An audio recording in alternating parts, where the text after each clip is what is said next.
Hi film lovers, welcome back to my channel. Video को start करने से पहले अगर अभी तक आप में से किसी ने मेरे चैनल को सब्सक्राइब नहीं किया है तो प्लीज़ चैनल को सब्सक्राइब, वीडियो को लाइक और नीचे कमेंट करते हुए ज़रूर बताइएगा कि आज का ये पार्ट आपको कैसा लगा। तो चलिए, पार्टनर्स ऑलरेडी रिटर्न इन फेट के सीजन 2 के नेक्स्ट पार्ट को स्टार्ट करते हैं। लास्ट पार्ट में हमने देखा था कि यहाँ पे विंग मिडनाइट में अपने रूम से बाहर आ चुका था, क्योंकि उसे अच्छे से पता चल रहा था कि अगर वो इस रूम में रहा ना तो शायद वो अपना कंट्रोल खो देगा और कहीं ना कहीं वो लैन वांगजी को कहीं फोर्स ना करने लगे।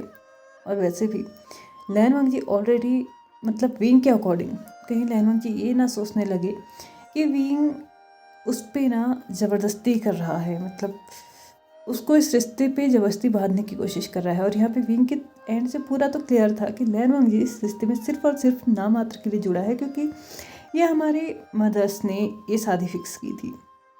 वो जब बाहर आया था तो लैन वांगजी भी उसके पीछे पीछे आ चुका था, क्योंकि लैन वांगजी जब अपने कमरे में था तो रियलाइज़ कर चुका था कि यहाँ पे ना विंग बेड में नहीं है। और वो जैसे ही ये रियलाइज़ करता है और उसे फील भी मतलब पहले से भी पता था कि विंग अपने हीट में है, तो उसने विंग को बाहर आके ढूंढा तो बाहर ही था।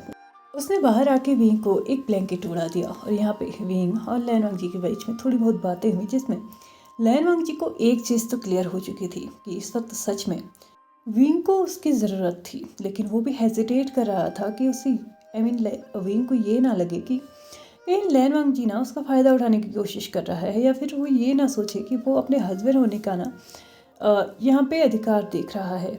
वो नहीं जानता था कि विंग के एंड से उसके मन में क्या है, तो उसे नहीं पता था कि अगर वो ऐसा कोई स्टेप लेता है कि वो विंग को ना उस तरीके से शांत करता है तो क्या विंग इस चीज़ को सही समझेगा या नहीं। इसलिए उसने विंग को कोल्ड पाउंड का सजेशन दिया था। लेकिन यहाँ पे विंग के दिमाग में तो ये चीज़ घर कर चुकी थी कि एज ए हस्बैंड उसको इस वक्त मेरी हेल्प करनी चाहिए थी और मुझे सिर्फ सजेशंस दे रहा है। लैन वांगजी यहाँ पे अकेला बैठा रह चुका था, क्योंकि विंग तो रूम में जा चुका था। लैन वांगजी यहाँ पे बैठ के ये सोचने लगा था कि क्या सच में उसने जो कुछ भी विंग के साथ किया है या फिर जो कुछ भी विंग से कहा है, कहीं उसने विंग की इंसल्ट तो नहीं की है ना, कहीं विंग को उसने ये रियलाइज़ तो नहीं करा दिया है ना सच में कि ये फोर्स मैरिज थी, उसने शादी सिर्फ और सिर्फ अपनी मॉम की वजह से की है। लैन वांगजी यहाँ पे बैठे बैठे ना ये सोचने लगा था कि कहीं उसने विंग को कुछ गलत इंडिकेशंस तो नहीं दे दिए शादी को लेके। यहाँ पे बैठ के वो ये सोचने लगा था कि क्या अब उसको वो मूव लेना चाहिए जो कि विंग चाहता है। उसने अपने आप को थोड़ी देर यहाँ पे शांत किया, अपने कदमों को वो अपने कमरे की तरफ ले गया। वहाँ पे वो देख पा रहा था कि विंग ब्लैंकेट लेके ना अपने आप को पूरी तरीके से कवर करके सो चुका था, बट कहीं ना कहीं विंग के बॉडी में ना एक हलचल सी हो रही थी, जिसे देख के लैन वांगजी अच्छे से अंदाज़ा लगा पा रहा था कि विंग शायद रोना स्टार्ट कर चुका है। उसने कमरे के दरवाजे को बंद किया, उसने विंग की तरफ कदम बढ़ाया, विंग के फेस से ब्लैंकेट हटाया, उसके बाद उसके फेस को अपने हैंड्स पे लेते हुए बोला, विंग आई एम सॉरी, मैं नहीं जानता था कि तुम उस चीज़ के लिए रेडी हो। तो मैं विंग लैन वांगजी के हाथों को अपने चीक्स से हटाते हुए बोलता है, मुझे रेस्ट करना है। लैन वांगजी विंग से बोलता है, हमें बात करने की ज़रूरत है विंग, मुझे पता है तुम्हें रेस्ट भी चाहिए लेकिन इस वक्त हमें बात करनी चाहिए। ऐसा कहते हुए उसने विंग को उठा दिया था। विंग अपने मुंह को लटकाए हुए बस नीचे देख रहा था। लैन वांगजी ने उसके फेस को फिर से अपने हाथों में लिया, उसके बाद बोला, क्या तुम सच में ये चाहते हो? कहीं ऐसा तो नहीं है ना विंग कि तुम्हें ये लग रहा है कि ये सब कुछ चीज़ें हमारे बीच में होनी चाहिए क्योंकि हम सिर्फ हस्बैंड्स हैं इसलिए? मैं तब तक ये नहीं करना चाहता। हाँ, हमारे बीच में हो चुका है, लेकिन फिर भी मैं चाहता हूँ कि अब हमारे बीच में सारी चीज़ें जब भी हो ना, वो तुम्हारी और मेरी पूरी पूरी सहमति से हो। क्या तुम मुझे परमिशन देते हो विंग? लैन वांगजी के आंखों में देख के विंग को कोई आंसर ही समझ में नहीं आ रहा था। वो कैसे कह दे हाँ और कैसे कह दे ना। यहाँ पे विंग ने अपनी नज़र को चुराया और उसके बाद उसने लैन वांगजी के चेस्ट पे अपने सर को रख दिया, जैसे कि वो उसको इंडिकेट कर रहा हो कि हाँ, मुझे ये सब कुछ करना है। उसे लैन वांगजी का प्यार चाहिए, उसे किस्तों में नहीं चाहिए, उसे हर रोज़ चाहिए, उसे सिर्फ अपने लिए चाहिए। उसने लैन वांगजी को टाइटली हग किया और उसके चेस्ट पे उसने एक दो आंसू भी गिरा दिए। लैन वांगजी ने उसके बैक पे रब करते हुए बोला, आई एम सॉरी, मैं तुम्हें नहीं समझ पाया, मुझे ऐसा नहीं करना चाहिए था, मुझे तुम्हें समझना चाहिए था विंग। मुझे लगा कि तुम इस शादी में इतने जल्दी ओपन नहीं हो पाओगे। मुझे लगा कि तुम्हें वक्त चाहिए होगा और मैं वही वक्त तुम्हें दे रहा था। I am sorry. विंग ने लहरोंग जी के चेस्ट पे हल्का सा स्लैप करते हुए बोला, please stop this sorry and all. क्या हम आगे कुछ करें? उसने खुद ही थोड़ा सा सेमलेस होते हुए सब कुछ बोला था। लहरोंग जी ने हल्का सा शक्ल करते हुए बोला, सो इम्पेशेंट। यहाँ पे लहरोंग जी ने विंग के फेस को अपने हाथ पे लिया और उसके बाद उसके फॉरहेड पे किस करते हुए बोला, सच में आर यू रेडी? विंग ने शर्माते हुए अपनी आंखों को झपकाया, जिसका आंसर था हाँ।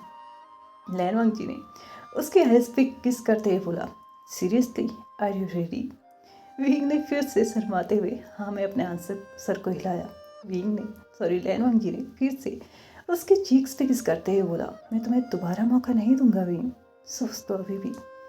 विंग ने उसके आइज और हेड दोनों को ही एक साथ मतलब हिलाते हुए हाँ मैं आंसर किया। लहरोंग जी ने बस इतना ही इंतज़ार किया और अगले ही पल विंग बेड में था, लहरोंग जी उसके ऊपर था और उन दोनों के ही लिप्स बहुत एग्रेसिवली एक दूसरे के साथ अटैच थे।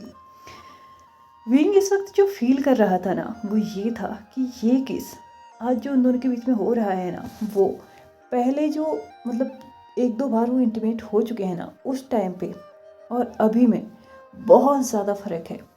ये ऐसा लग रहा है जैसे कि पूरे प्यार, पैशन और एग्रेशन के साथ किया जा रहा है, लेकिन उस वक्त का जो किस था वो ऐसा लगता था कि सिर्फ फॉर्मेलिटी के लिए किया जा रहा है, क्योंकि इंटीमेट होने से पहले ये सारी चीज़ें एक वो होती हैं मतलब रिचुअल्स टाइप की। और विंग को ऐसा लग रहा था कि लहरोंग जी उन रिचुअल्स को निभा रहा है, लेकिन आज एक्चुअल में लहरोंग जी क्या चीज़ है ये लहरोंग जी दिखा रहा था। विंग और लहरोंग जी दोनों ही एक डीप किस में खोए हुए थे, जहाँ पे पहले तो लहरोंग जी ने सिर्फ अपने लिप्स का इस्तेमाल किया था, यहाँ पे धीरे धीरे उसने अपने तीत का इस्तेमाल करना स्टार्ट किया और यहाँ पे विंग के लिप्स को ना बाइट करना स्टार्ट किया। धीरे धीरे उसने अपने टंग का भी यूज़ किया और यहाँ पे अब उसकी टंग विंग की माउथ को ना पूरी तरीके से एक्सप्लोर करने लगी थी, उसके हर एक कॉर्नर का टेस्ट ले रही थी। विंग यहाँ पे लहरोंग जी के शोल्डर पे टैप करता है ताकि वो ब्रीथ ले सके, लेकिन शायद लहरोंग जी को आज ही मंजूर नहीं था। उसने विंग के दोनों हैंड्स को उसके सर के ऊपर प्रेस किया, उसके बाद उसे हल्का सा छोड़ा और उसके बाद फिर से उस पर अटैक कर दिया। विंग को ऐसा लग रहा था कि शायद आज इस बीस्ट को जगा के मैंने बिल्कुल भी अच्छा काम नहीं किया। इससे अच्छा तो होता कि मैं इस हीट के पेन को ही सहन कर लेता, उस अराउजल को सहन कर लेता जो कि अभी हो रहा था, क्या ही होता। लेकिन अब इस बीस्ट को झेलना शायद मेरे लिए इतना भी आसान नहीं होगा। लेकिन ये किस इतना स्वीट उसे इस वक्त लग रहा था ना कि वो तो सांस लेना भी भूल चुका था। उसने भी लहरोंग जी का पूरा पूरा साथ दिया था। लहरोंग जी ने विंग के लिप्स को छोड़ दिया था। विंग हैवी ब्रीथ लेने लगा था और लहरोंग जी अब विंग के चीक्स पे किस करते हुए उसके ईयर्स पे जा चुका था। उसने उसके ईयर्स पे भी वाइट किया, उसके बाद उसने उसके ईयर्स के नीचे यानी कि कॉलर बोन पे जाके किस किया। उसके बाद फिर से वो उसके जॉ लाइन पाया, वहाँ पे भी उसने बहुत तगड़ा बाइट किया था, जिससे वहाँ पे एक बहुत गजब की हैकी बन चुकी थी।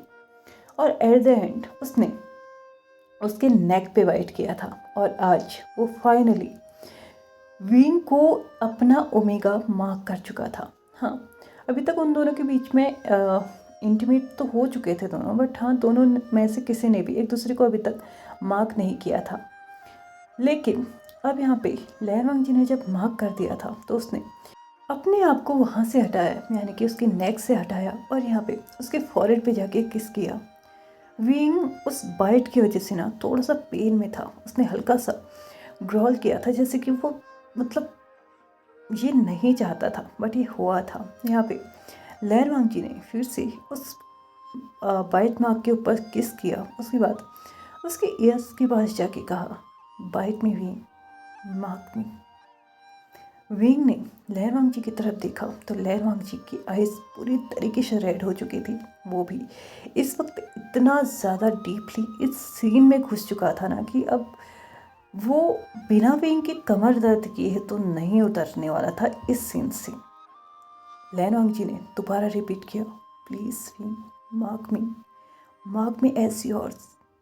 विंग ने लैन वांगजी के नेक पे अपना हाथ रखा। उसने लैन वांगजी को हल्का सा फ्लिप किया। इस वक्त लैन वांगजी विंग के नीचे था और विंग लैन वांगजी के ऊपर। उसने पहले उसके नेक पे हल्के से किसेस करना स्टार्ट किया, जिससे वो उसको ना एकदम सॉफ्ट बना दे। यहाँ पे लैन वांगजी उन किसेस में मेल्ट हो रहा था। लैन वांगजी ने विंग के बालों पे अपने हाथों को एकदम फंसा दिया था। कुछ टाइम के लिए तो लैन वांगजी ने उसके सर को अपने नेक में इस तरीके से दबा दिया था ना, जैसे कि वो अब और वेट कर ही नहीं पा रहा था। लेकिन अगले ही पल विंग ने लैन वांगजी के नेक पे एक जोरदार बाइट किया था, जिससे फाइनली विंग ने भी लैन वांगजी को यहाँ पे ना अपना अल्फा मार्क कर दिया था। दोनों के ही नेक पे यहाँ पे वाइट मार्क्स थे, लेकिन विंग ने थोड़ा ज़्यादा गहरे तरीके से वाइट मार्क दिया था, क्योंकि उस वाइट मार्क में से सिर्फ मार्क ही नहीं था, उसमें से ब्लड भी निकल रहा था। विंग ने हल्का सा लिक किया और उस ब्लड को पूरी तरीके से साफ कर दिया। उसके बाद उसने लैन वांगजी के चेस्ट पे ही अपने सर को छुपा लिया। उसके बाद उसने कुछ भी नहीं बोला। लैन वांगजी ने विंग को बहुत टाइटली और सिक्योरली अपने आर्म्स में होल्ड कर लिया। विंग थोड़ी देर के लिए बिल्कुल उसी पोजीशन में रहा, जैसे कि अभी अभी उसने बहुत ही ज़्यादा थका देने वाली एक्टिविटी की हो और अब उसे रेस्ट की ज़रूरत हो। लैन वांगजी ने विंग के फॉरहेड पे फिर से किस करते हुए बोला, thank you so much wing. Wing ने लैन वांगजी की लिप्स पे अटैक करते हुए उसको ये बताया कि काम अभी ख़त्म नहीं हुआ है। लैन वांगजी भी फिर से अपने वही बेस्ट वाले रूप में आ चुका था और अब विंग अगले ही पल लैन वांगजी के नीचे था। अभी भी उन दोनों का किस कंटिन्यू था। लैन वांगजी ने फिर से उसके दोनों हाथों को अपने एक ही हाथ में पकड़ के उन्हें बैक पे प्रेस कर दिया था, जिसकी वजह से विंग अपने हाथों से तो कोई भी चीज़ नहीं कर सकता है। लैन वांगजी ने उस किस को और ज़्यादा डीप किया। विंग यहाँ पे ब्रीथ के लिए फिर से तड़पने लगा था। लैन वांगजी ने इस चीज़ को अभी तो समझ लिया। थोड़ी देर कंटिन्यू करने के बाद उसने उसके लिप्स को छोड़ दिया, लेकिन अब उसके हाथ और उसके लिप्स दोनों ही उसके नेक के पास जाने लगे थे, लिप किस करने के लिए।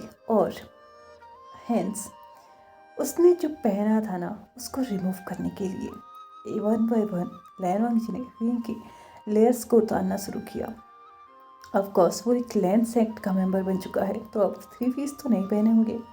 उसने भी पूरे के पूरे 7 पीसेस पहने हुए थे, 7 लेयर्स पहनी हुई थी और लैन वांगजी को उनको रिमूव करने में काफ़ी टाइम भी लगा हुआ था। इस बीच में विंग के भी हाथ अब लैन वांगजी के जो क्लोथ थे ना, जो रोब्स थे, उनमें जाने लगे थे। लगभग 2-3 लेयर्स तो उसने भी निकाल ही दी थी, लेकिन यहाँ पे जिस तरीके से लैन वांगजी उसे टॉर्चर कर रहा था, उसकी पूरी बॉडी पे किस कर रहा था, वेट किसेस कर रहा था, वो उससे इतना ज़्यादा टॉर्चर कर रही थी ना। उसके हैंड्स सिर्फ और सिर्फ लैन वांगजी के नेक के अराउंड रैप थी या फिर उसके बालों पे वो मतलब उलझी हुई थी। लैन वांगजी ने उसके हाथ तो छोड़ दिए थे, लेकिन फिर भी वो उन हाथों से कुछ कर नहीं पा रहा था। लैन वांगजी अपने भी कपड़ों को रिमूव करता है और यहाँ पे एट द एंड वो दोनों ही पूरी तरीके से नेकेड थे। उसने विंग के फॉरहेड पे किस किया। उसके बाद उन दोनों की ही यहाँ पे लव मेकिंग स्टार्ट हो चुकी थी। सुबह के करीबन 4 बजे हुए थे। यहाँ पे विंग और लैन वांगजी इन दोनों की ही एक्टिविटी अभी ख़त्म हुई थी। विंग वे वैसे ही बिल्कुल नेकेड स्थिति में ही लैन वांगजी के ऊपर था और लैन वांगजी उसकी बैक को मसाज दे रहा था। विंग का जो सर था वो लैन वांगजी के चेस्ट पे था और हाथ उसके चेस्ट पे हल्के से मतलब रखे हुए थे, वो कोई मूव नहीं कर रहे थे। और एक हाथ उसने बेड पे रखा हुआ था, जो कि उसको ऐसा लग रहा था कि वो अब बिल्कुल भी इसमें जान नहीं बची है, क्योंकि उसकी जान तो उसके लैन वांगजी ने बहुत बुरी तरीके से निकाली थी। आज पहली बार उसको ये महसूस हो रहा था कि लेंस के बारे में जो बोला जाता है ना कि वो बेड में बीस्ट हैं, वो सच ही बोला जाता है। क्योंकि आज उसने लैन वांगजी के रूप में बीस्ट देख ही लिया था। वो इतना वाइल्ड था कि विंग ने कभी इमेजिन ही नहीं किया था कि लैन वांगजी ऐसी हरकतें भी करता होगा, इतना वाइल्ड भी होता होगा। इन सारी एक्टिविटी के दौरान विंग ने कई मिन्नतें की थी कि अब स्टॉप करते हैं, बट नहीं, लैन वांगची कंटिन्यू चला रहा। उसने कई बार तो स्लो डाउन होने के लिए भी बोला, बट नहीं, लैन वांगची तो अपनी ही स्पीड में था। लैन वांगची अभी विंग को अपने आर्म्स में सिक्योरली होल्ड किए हुए था।